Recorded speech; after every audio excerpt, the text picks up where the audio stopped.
Williams documentary. Yeah. Now, this was one that was Spicy.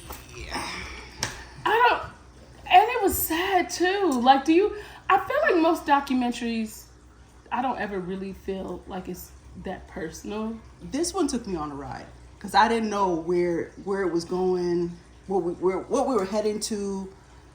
I still feel like I have a lot of questions. Absolutely, and that's a good documentary. That is. Now, let's talk about, do we think Wendy had this documentary put out the way she wanted it? I'm gonna say yes. I think so too. I think it was done on her terms. Yeah. She did have a contract for a 3-part. This was the third and final part. So I do believe that it was done the way she wanted it done. I noticed a lot of people on TikTok and other social media outlets were saying that they felt like the family exploited her, but I don't feel like that was the case. I think she truly knew she needed help, and she knew that her publicist, her manager and the Guardian have been messing with her, and she didn't know any other way, and she figured this would be it. I think it did get the attention of the people that it really needed to get. Absolutely. I think this highlighted so many different things, and I think she's always been honest and real with people, and I think you couldn't get more honest and real. Exactly. Yeah. Furthermore, I feel like when you really think about it, if this could happen to Wendy Williams, if people don't really truly understand that this is just a celebrity we're hearing about because she has the platform to show it to us. But if it wasn't for the fact that she was a celebrity, would we really know about this? How many other people has this happened to? I will tell you today, I did post about it on TikTok, and a lot of people said to me, I'm going through this with my mom right now.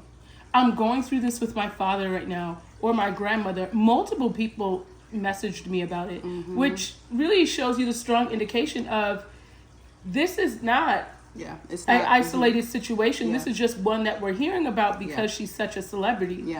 And it goes to show, like, in terms of planning your estate, it's not just for the rich. It's for everybody. It doesn't matter if you have kids. It's, especially for people of color. You have accumulated any wealth, pass it on to someone because the state will take it. So I think that was I was really kind of blown away that paperwork was not solidified, and you have so much to lose. And I don't think she, at the time when this first happened, I don't think she was so downhill that she couldn't handle her own affairs. And I think that's essentially the thing. Because I think it was through everything that she was going through, the downhill for her when she couldn't handle it. It's like they knew they were setting her up for her to fail. I just think it serves as a lesson, like, don't wait for it to be downhill. So you could come out here tomorrow and something could happen. Don't wait for it. So, honestly, people don't know that in their insurance at work, you can get legal insurance. I think I pay $5-10 a paycheck, and in there you can get your trust done. You can get a will done. It's not this big cumbersome task. No, it's not. It seems like that because, like you said, a lot of people think it's only for the rich, but it's really not. Anyone that has anything, you should have some sort of trust, especially with kids. And seeing how her son is really going to end up suffering from this. Not even honestly financially. I feel like his grandparents and dad will make sure he's good, but at the end of the day, the little fake dad or whatever, but he's the one getting chill. But I feel like he'll be okay in the long run. And let's give it up for how fine that man is. Oh, that man is fine. Just a baby. And I'm not, listen, I don't normally say that about a lot of men because most men are not fine. But he is fine. Yes. Every time he his came up, demeanor, everything. I was like, damn, he's fine. Okay. Every time he popped out, I don't know what he was saying, but I was like, he's fine. Oh, he's fine. He is fine. I don't know what he talking about. Man, wasn't listening to a word that man said. So yeah, no, I think it was a great documentary. You know, and I was just gonna say too, you know, we stress so much of the material things, but you see when it all said and done, you can't take it with you, right? She's selling all that stuff, so health is wealth.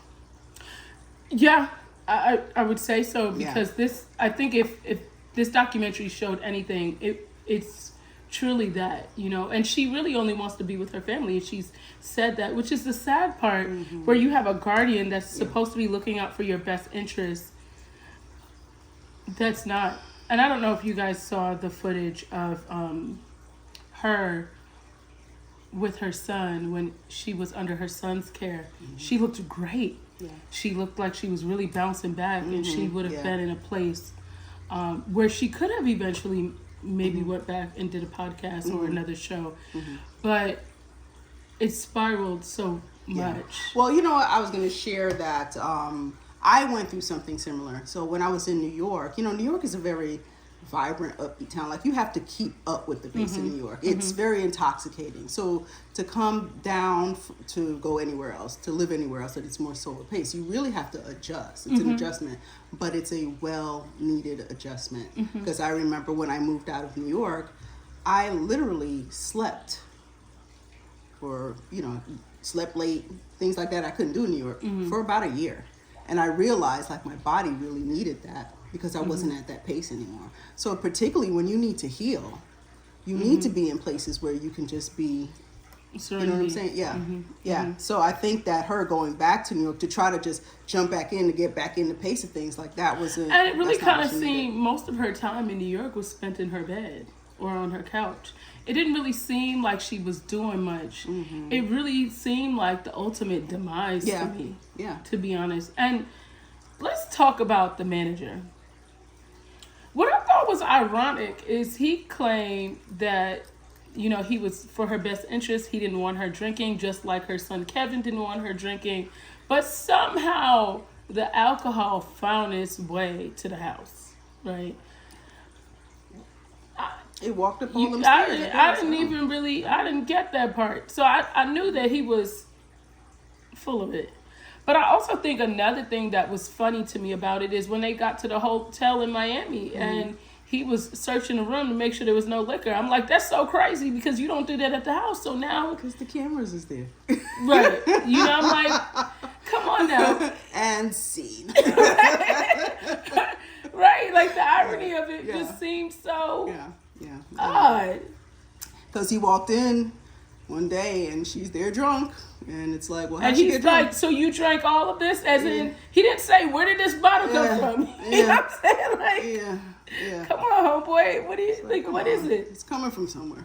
Right. And I think ultimately that's like one of the things I thought was needed to really be spoken on, because that just showed how much he didn't care. But also, let's talk about her PR person. When I tell you that lady was low down, and ma'am, if you're watching this video right now, there's a special place in the place opposite from heaven for you. It's called Lake of Fire. Yeah, just for you. Because did you saw that part where when was it her niece that came there, and then she came in and the niece left, and she was like, I can't with this person in there, like, she doesn't know her. Right. You remember that scene in there? So yeah, she's like, something emanated off of her where she's like, who is this person? This is not a caregiver that actually cares about my mom. Right. And that's kind of like one of the questions, is just the level that PR lady didn't care. The fact that she was driving her around trying to pitch shows. Took her to LA. And she didn't even know that she needed a garment for the red carpet for the Oscars.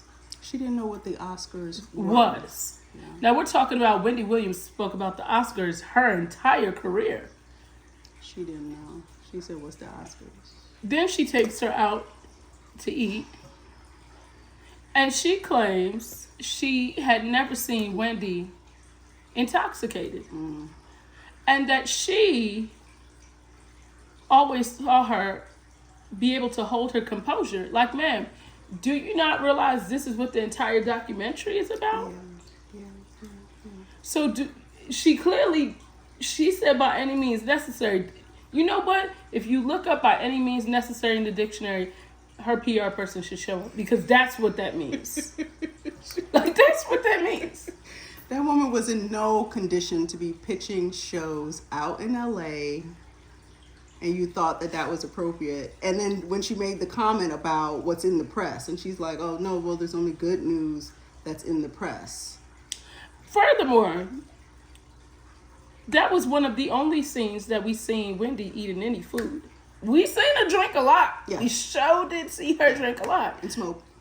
But we, maybe twice. Oh, with her father in Miami and in LA. Those were the only 2 times you've seen food. And if, in fact, you noticed that her home in New York, the refrigerator was empty. Oh, I didn't notice that. I didn't notice that. So let's talk about it, because I'm telling you, like, Will, he low down and dirty too. They all collecting a check and they don't really care what's happening. Easy. Yes. Yeah, you know, like I said, New York is a busy place, but it could be a very lonely place. Yeah.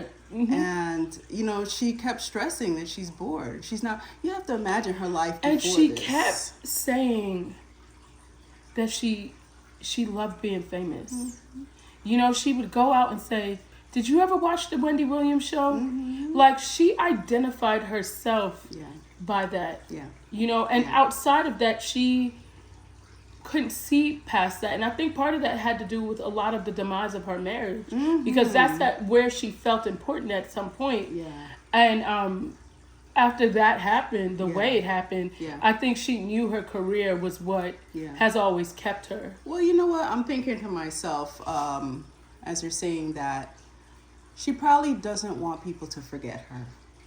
Because you got to remember, if she's you know, going down that path, that's why she keeps asking, like, have you watched the show? You know, she doesn't want to be forgotten. You know, and that could also be, you know, something with doing this documentary as well. You know, that she doesn't want us to forget her. And I think, I don't know about other people that grew up anywhere else, but for people that grew up in New York, you can't ever forget Wendy Williams. Yeah. Wendy Williams is probably one of the biggest hip-hop spectators that has ever walked this earth. Self-made. Yes. Yes. I mean, funny. We lived for Wendy. And I did say in one of my TikToks this morning, I didn't realize it, but at the time, when 9/11 happened and she started coming on 107.5, my parents had lost millions of dollars in stock. They had to pull us out of private school. I remember that Christmas going, we were strapped. Like, that was the first time our tree was super small. We really didn't have any gifts. And it was Wendy Williams that was the highlight of my day. And so that made me really sad to know that someone that gave so many laughs, so much joy, to even think that she's worried about being forgotten. Yeah. You know? But she said, I don't have any friends. When you're in that place, like, literally. I think even back to my dad, losing so much stock, you know, he had a lot of big shot friends, and financially after, a lot of people weren't around. And that really taught me a lot about a lot of friendships, you know. A lot of them are conditional and we don't realize that. And seeing how Wendy has been, she did have friends. People really did love her. But money tends to change people. Yeah. And I think that that's such a huge lesson to be learned. To really even be careful about your friends. Really to understand what their intent is, you know? Yeah. I think that's why it affected her so much, because she didn't even have her family. You know, because so not only did my friends leave, I can't even be around the true people that love me. You know, for her son, I couldn't imagine not being able to see my kids. You know.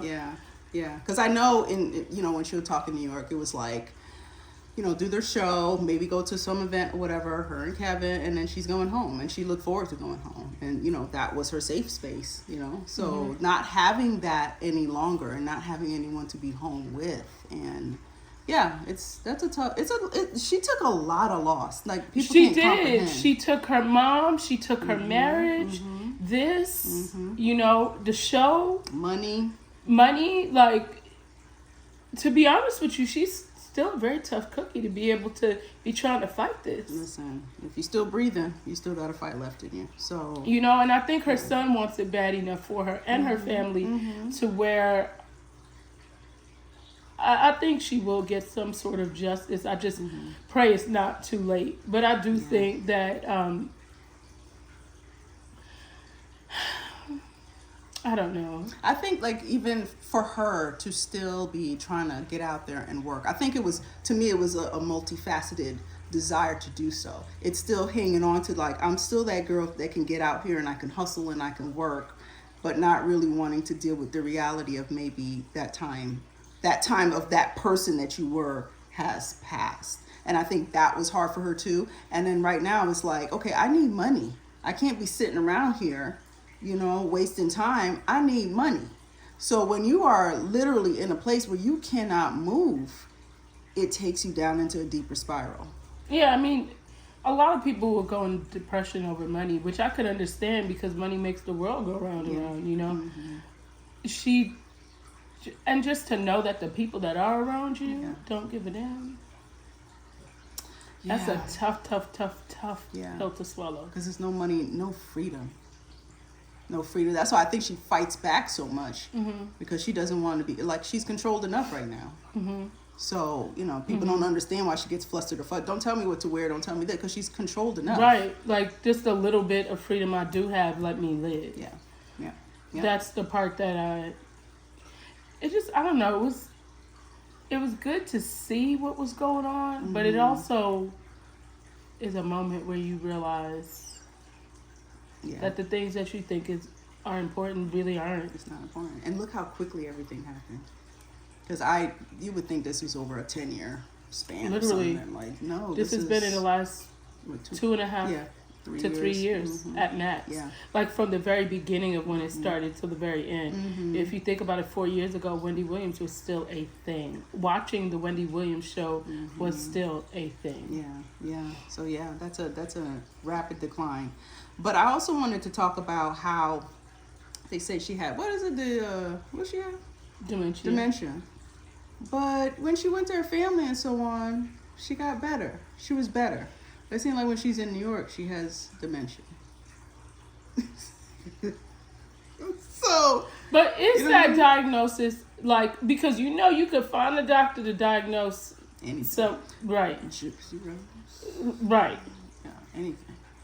Like, you could find a doctor to really diagnose anything. It's money talk on any day. So that is a good question. Even her brother said, he had denied the dementia because he hadn't seen it, but now maybe she does have it, but I think he's kind of confused because he doesn't know what's going on. Yeah. And remember, I brought up this point too to you. It's always something with the industry when it comes to your money and then telling you that you're crazy. Dave Chappelle had to deal with that. Many others, Martin Lawrence had to deal with, many of the celebrities when they try to break you and destroy you. So to me, I think she had a lot of, insider enemies. Of course. I mean, the judge is in it. The publicist is in it. The Guardian is in it. Yeah. The bank. The fact that your own bank, where you put your money in, you can't trust her. This hoe, she dropping off again. Yeah. You don't can't trust them. When you really can't trust when them. The realization of that comes to mind, you really have to ask yourself. Yeah, can't trust them. Who they radioing back to? Who's your boss? Who you talking to? Like, that really just... It's scary. That's wild. And the fact that the bank requested her to come back. The bank. Your bank said, I need you to leave Miami and come back to New York, So I'm finna have you Summit. Yeah, come sit in this bed. Well, like what? Come sit in this bed. You need the bank. You need some liquor. Let me tell you. Yo. Anybody that banks with Wells Fargo, if you didn't learn a lesson last night. Let me tell you something. They will shut you down in a minute. That's craziness. Crazy. I never thought they could do that. But no, just to even hear it was just like, what? Yeah. But I was watching something today with an attorney and talking about, all those papers that we sign with them fine print. Nobody really reads it, but that's the reason why you need to read it. Because in those fine prints, they tell you exactly what they can do if they find you incompetent. And you sit there and you sign it away. So it's really, really, if I never have anything else to say, it's so important. If you have children, I don't care what it is that you have earned and you've worked hard for, leave them something, a life insurance policy, put it in the trust. Get a trust. I'm telling you, check with your job. They have legal insurance. You don't pay anything for it, and you could just get it done. Just the paperwork, and you just get it done. Like, it's so important because this could be anybody. Literally. On a smaller scale, but anybody. Reality is. It's just not the little guy. So, yeah. But let's talk about how I was looking at celebrity net worth. And they said in 2023, Wendy Williams was worth $20 million. And 2024, she's worth $500,000. How are you getting a guardian to look out for your best interests? That's the question. And 20 to 5, is that in your best interest? And you sitting at home. Who's spending the money? Because Wendy's show ain't. She ain't spending it. Her family ain't getting it. So who getting it? I'm saying, I'm like. That's a good question, because to see that's a millions. Yeah. Mm-hmm. Not 2 million, not 3, but they tripping about Kevin Jr. spending $100,000. Yeah. So is she even able to see her funds? No, and that's where she was saying, who's keeping them books? And who is going to say anything if a couple million? And Wells Fargo needs to be sued for this. Like this. This is tragic. This is, I'm telling you, it's documentary, which is why the Guardian was trying to stop it. Because the Guardian knew, once the world knew what they have done. Or what they can Even do. Steve Wilkos spoke on it this morning. He spoke on it. Yeah. So for people, and you have to think, there's a lot of people that, although they're not friends with Wendy, they really love Wendy. Absolutely. I mean, think about Black China. Absolutely. When she seen her in that state, she said, I'm always here for you. You can always call me. And that was such a raw moment that she had with her. It was a moment that you could see that despite of what the public tries to say about Wendy, she was human. Absolutely. You know, and it was the simple sentiments of humanity that China said to her, you've always been there for me, and you've always given me good advice. Yeah. Whether I like the advice or not, you gave it to me. And she said to her, I've changed my life. To even for what you, and you could see the smile that Wendy had, like and you could see the admiration that Black China had for her. That was such a moment that you really could just say, Yeah. I think right now Wendy needs a lot of love. A lot of love. I don't think she feels loved. No, she doesn't. And I think she needs a lot of love. I think her fans could absolutely let her know how much they love her. Yeah, because I truly don't think she realized how many people's lives depended on her. Yeah. You know, like when you really think about, and I guess, you know, on a big scope like that, you never really see it. You see the people immediate around you. But once you really realize that there's people out there that really care, and which is why there's this movement for Wendy now, is that it's more than just those people around her. Yeah. You know? Yeah. She's not limited. It's infinite. And you have to remember, her career went on 20 plus years. She entertained a lot of people for a long time. And you always remember when. You know, so she's a boss, man, and I hope she always knows that. Yeah. Like that's one thing I really do hope she truly understands and truly knows. And Yeah. I hope that she's able to come to peace. Yeah. Because her ex-husband did such a number. Woo, when I say low down. You know. But remember we said, if you think about it, this is all his fault. Well, yeah. I mean, it is. He started all this mess. And he got screwed up in the whole thing, too. So. Because he was playing checkers. Listen, was it worth it? That's a question that I have for him. Because right now, his baby mama's suing him right now. She called him a deadbeat. How dreadful. Well, of course, I'm not getting my alimony. What did you think I was going to pay you with, honey boo-boo? Oh, what a tangle web. He is, yeah. So part of it, you know, maybe if Wendy really thought about that part right there, she'd be like, you know what, life ain't too bad. Not bad at all. Oh. Because that part right there is like, you were low down and dirty. And you didn't really hear Kevin Jr. speak of him. No, not at all. Not at all. So you know he ain't really messing with him too tough. He's concerned about his mom. But you know what? Something else I'll talk about. We can come back to Kevin.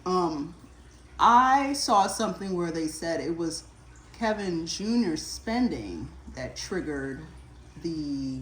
Yes, so they said he was spending $100,000. Now, but I heard it was multiple things that he was spending on. Like his party, you know, rent. Like there was multiple lump sums, and that's what kind of triggered them. So, but here's the thing. Let's be honest. Whitney was paying for whatever for that boy anyway. It wasn't like this wasn't the norm for him. You know what I'm saying? Like, that was the life that he had always lived. He was the only child and the only boy. So now I'm wondering, did they get... I'm sure he wasn't spending money faster than the Guardian was. Okay. Okay. I mean, because that decline went down real fast. fast And hard. Yes. Yeah, it was. That thing was like a plane crashing. Yes. And we don't know where the money... At least Kevin, we know where the money went. No. So the court can't even say that to me. Like, I promise that the court was to say that. Baby. We're like, I'm going to need you guys to take a seat. Don't blame the baby. Because Exhibit A and Exhibit B. Yeah. So, but you know what? I'm wondering if the trigger came about, did they do this guardianship because they were trying to get it from Kevin Sr.? Well, they knew their intent was to take her money from her. The intent, it wasn't about triggering. They just used that as an excuse. Okay, yeah. Okay. Because I was like, she's been spending her money, so why wouldn't you just check with her? Wendy's been had bankroll. Yeah. Kevin has always had money spent on him. Kevin Jr. was always good. Yeah.